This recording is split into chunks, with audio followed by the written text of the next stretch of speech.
안녕하세요, 여러분. 한 주간의 세계 경제 요약해 보겠습니다. 3월 둘째 주입니다. 지난주 주간 요약에서 제가 시장이 마음을 비운 것 같다 이렇게 말씀을 드렸는데 이번 주는 시장이 드디어 항복을 했어요.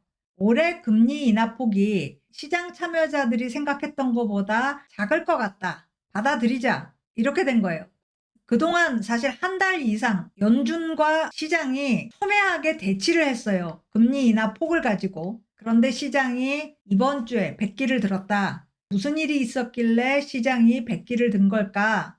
이번 주 화요일에 2월 소비자 물가지수 CPI가 발표됐습니다. 그런데 예상했던 것보다 더 높았어요.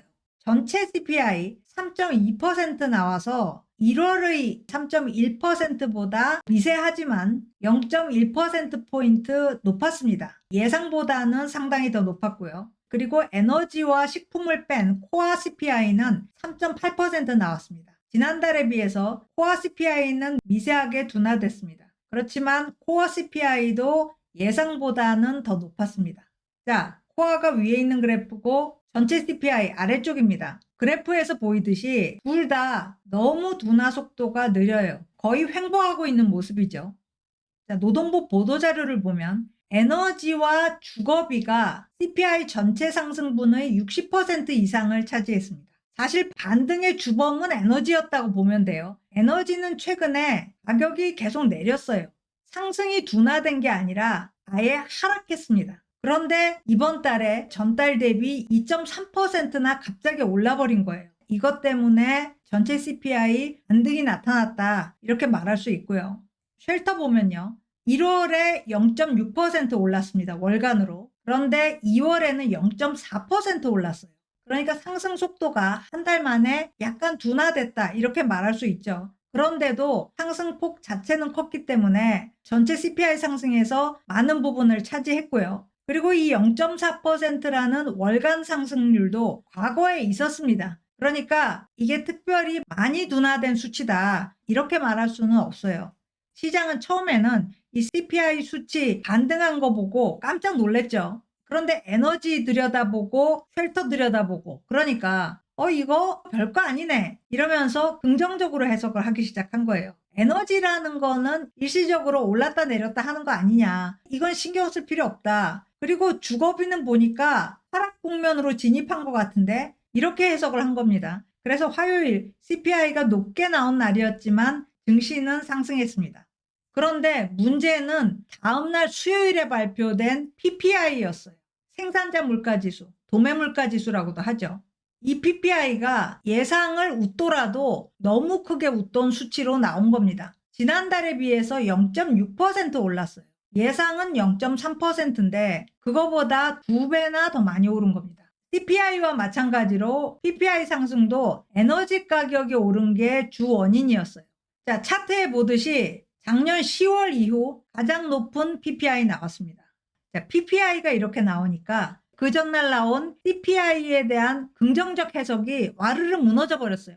에너지 가격이 변동성이 높아서 포화 물가에는 포함을 안 시키지만 그렇다고 해서 중요하지 않은 건 아니다. 사실 2021년에 시작된 인플레 급등도 알고 보면 에너지 가격 급등이 촉발시킨 거 아니냐 이렇게 생각이 미친 거예요. 그리고 에너지 가격이 오르면 PPI 당연히 오르는 거고 PPI는 CPI의 선행지수입니다. PPI가 오르면 생산자들이 자신들이 받는 비용 압박을 소비자에게 전가하죠. 가격을 올림으로써. 그러면 CPI가 올라갑니다. 결국 에너지 가격이 전반적인 재화물가의 상승으로 확산될 수 있다. 얼마든지 그럴 수 있다. 이런 식으로 하루 만에 해석이 바뀌어버린 거예요. 그러면서 불안이 더 심화됐습니다. 그런데 또 그 다음날 목요일입니다. 목요일에는 상무부가 소매 판매를 발표했어요. 이게 또 문제가 됐습니다. 지난달에 비해서 0.6% 증가했어요. 예상치는 0.8%였는데 예상치 하회한 거죠. 그런데 뭐 0.6%가 큰 문제 있느냐 이렇게 말할 수 있지만 1월 소매 판매를 보면 걱정이 좀 되긴 합니다. 1월 소매 판매가 전월 12월에 비해서 0.8% 감소했습니다. 이건 문제가 안 돼요. 12월은 미국인들이 물건을 많이 구매하는 달이기 때문에 1월은 12월 대비 감소하기 마련이에요. 그런데 이 0.8% 감소가 나중에 수정치를 내고 보니까 1.1% 감소한 겁니다. 상당히 많이 감소한 거예요. 그러니까 이코노미스트들은 기저가 낮아졌기 때문에 2월 증가율은 더 커질 거다, 이렇게 생각을 한 거죠. 그런데 반대로 예상치보다 더 낮아졌다. 이건 좀 불안하다. 뭐 경기가 둔화되고 있다는 건데, 하지만 이게 그냥 경기 둔화 정도가 아니라 경기 침체 사인 아니냐, 이런 생각까지 하게 된 거예요. 거기다 2월 실업률 3.9%, 이것도 역사적 평균에 비해서는 낮지만 상당히 빠르게 올라갔다. 경기 침체 신호일 수 있다. 이런 얘기가 나왔었거든요.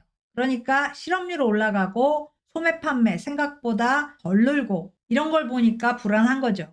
우리가 반복적으로 하고 있는 얘기, 이 끈적끈적한 인플레, 좀처럼 둔화되지 않는 인플레가 어쩌면 인플레 급등보다 더 무섭다, 이런 얘기가 나왔습니다.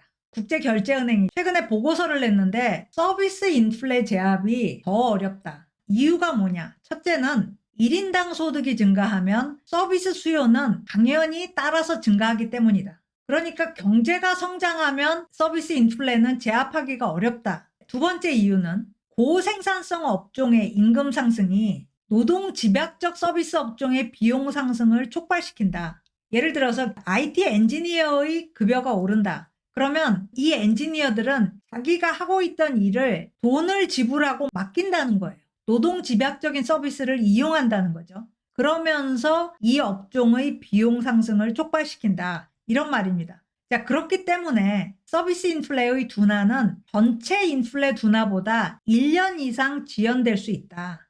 2000년부터 2019년까지 20년을 조사했는데 예외 없이 그랬다는 거죠.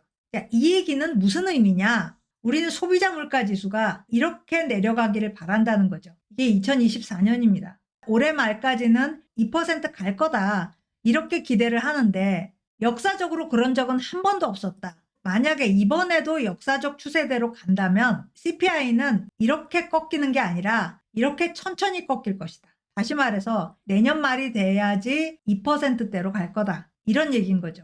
자, 그런데 미국은 어떠냐? 당연히 1인당 소득 증가 추세입니다. 현재 계속 증가하고 있어요. 일단은 특별히 금액이 컸던 팬데믹 격려금 덕분입니다. 이 규모가 엄청났죠. 미국 GDP의 26%를 격려금으로 풀었습니다. 선진국 평균의 2배를 넘었어요. 그런데 코로나 끝나고 나서도 다른 형태로 격려금은 계속 지급되고 있어요. 정부가 계속 국채를 늘리고 있죠.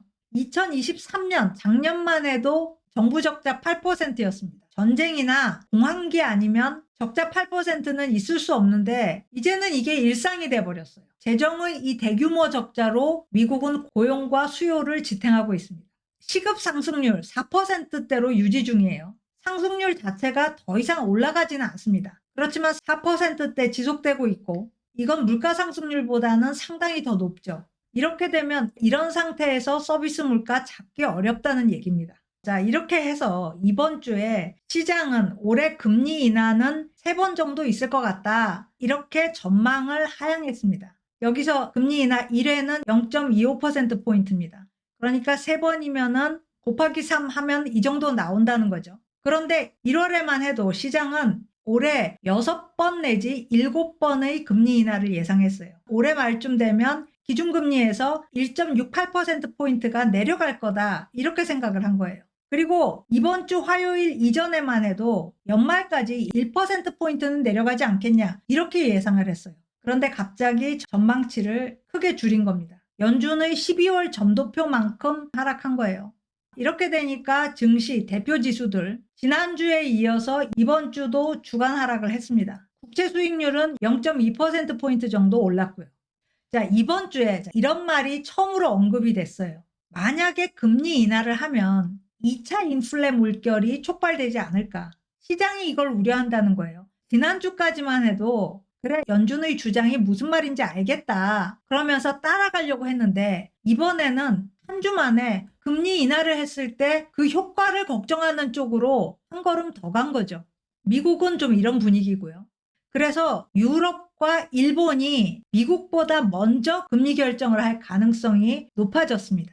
유럽은 금리 인하, 일본은 금리 인상이죠. 유럽은 회사채 스프레드가 2년 내에 최저로 갔습니다. 이번 주에요. 기준은 독일 국채입니다. 독일 국채 수익률에 회사채 수익률이 근접한다. 이 얘기는 금리 인하를 잔뜩 기대하고 있다는 얘기죠. 일본은 엔달러 환율 다시 149엔을 상향 돌파했습니다. 미국 금리 인하 가능성이 낮아지니까 엔화가 달러 대비 약세가 된 거죠. 그리고 일본 10년물 국채금리 0.78%로 고점 찍었습니다. 기준금리 인상 압박이 커지고 있는 거죠. 자, 각국 중앙은행들 이번 달에 금리 결정 회의를 합니다. BOJ부터 시작해서 미국 연준, ECB 이렇게 갈 텐데 금리 변동도 중요하지만 어떤 얘기가 나올까? 상황을 어떻게 해석하고 있나? 여기에 다들 촉각을 곤두세우고 있습니다. 다음 주에 시장 여건이 상당히 바뀔 수 있을 것 같아요. 어찌 보면 분수령이 될 수도 있을 것 같고요. 자, 이번 주에 재미난 뉴스 하나가 틱톡이 강제 매각되거나 아니면 미국 내 사업을 중단해야 할 상황에 봉착했다는 얘긴데요. 자, 미국 하원이 틱톡 모기업 바이트댄스가 틱톡을 매각하거나 아니면 미국 내 사업을 그만해라. 이 둘 중에 하나 선택하도록 하는 법안을 통과시켰습니다. 물론 이 법안에 틱톡의 이름이 들어가 있지는 않아요. 법안 내용은 이렇습니다. 미국의 대립적인 외국에 의해 통제되는 앱은 미국 앱스토어에서 자유롭게 배포할 수 없다. 물론 여기서 대립적인 외국은 중국이고 중국에 의해서 통제되는 앱은 틱톡을 의미하는 거죠. 틱톡을 금지시켜야 된다. 지난 2, 3년 동안 계속 나왔습니다. 그런데 법안까지 통과시킨 이유가 뭐냐? 우리 대부분이 알고 있는 틱톡은 그냥 재미난 짧은 동영상 보여주는 SNS예요. 그게 뭐가 그렇게 해가 되냐? 미국 의회는 중국이 원하는 대로 콘텐츠를 보정할 가능성을 걱정하고 있습니다. 왜 콘텐츠를 보정하느냐? 재미있고 중독성 강한 짧은 동영상 얘기가 아니에요. 틱톡이 처음에는 짧은 동영상으로 인기를 끌기 시작했지만 지금은 어엿한 뉴스 미디어 역할도 하고 있습니다. 틱톡을 보면서 자란 젊은 미국인들, 30세 이하 미국인 중 3분의 1이 틱톡을 통해서 뉴스에 접근하고 있어요. 이렇게 되면 틱톡이 여론을 주도할 수도 있다. 이걸 걱정한다. 이런 얘기인데 아직 상원 통과를 남겨놓고 있지만 중국 입장에서는 너무너무 불쾌할 것 같아요. 이 콘텐츠 보정도 잠재적인 위험입니다. 모든 미디어가 이 위험을 가지고 있어요. 그런데 중국을 이렇게 딱 집어서 차단시키겠다. 얼핏 보면 미국이 지나친 거 아니냐 이렇게 보여지기도 하지만 사실 중국이 아이폰의 뉴스를 차단하고 있습니다. 그러니까 서로 맞받아치는 걸로 보면 될 것 같아요. 중국 반발 예상되고 보복도 있겠죠. 자, 마지막 뉴스입니다. 사우디 아람코가 배당을 확대한다는 소식인데요. 2023년 아람코 순이익 이번 주에 나왔습니다. 무려 1210억 달러예요. 서방의 5대 석유 메이저 이익을 다 합친 것보다 더 많습니다. 사우디 아람코는 배당을 980억 달러로 확대한다. 이렇게 발표를 했어요.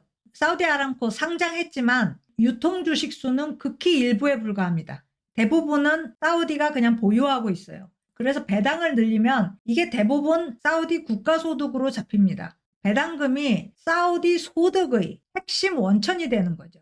상당히 영리하게 움직이고 있는 거예요. 거기다가 이미 확대한 980억 달러, 작년 실적에 대한 배당입니다. 그리고 올해는 더 올리겠다. 이런 약속까지 했어요. 자, 지금 글로벌 석유 산업의 현황. 자, 작년부터 글로벌 석유 산업이 공급보다 수요에 따라 움직이고 있습니다. 공급은 충분한데 수요가 받쳐주지 못하니까 원유 가격이 하락하는 거죠. 최근에 약간 반등했지만 사우디는 그 정도로 성이 안 찹니다. 자, 서방은 탈화석연료 프로젝트 계속하고 있고요. 석유 사용을 줄이고 있습니다. 반면에 공급 같은 경우는 미국도 공급을 많이 늘렸지만 아프리카와 남미가 원유 생산을 늘리고 있어요. 그렇기 때문에 기존의 오페크 국가들 생산성 더 올려야 되고 새로운 수익화 방안도 고심해야 됩니다. 그 일환으로 나온 게 배당 확대다 이렇게 보여집니다. 말씀드린 것처럼 영리한 전략이긴 한데 오페크 플러스 안에서의 갈등과 대립 점점 쌓여가고 있는 것 같아요. 그래서 사우디가 이 문제를 잘만 풀어나가면 국가 영향력이 굉장히 올라갈 텐데 쉽지만은 않아 보입니다. 자, 오늘 스캔 여기까지입니다. 고맙습니다.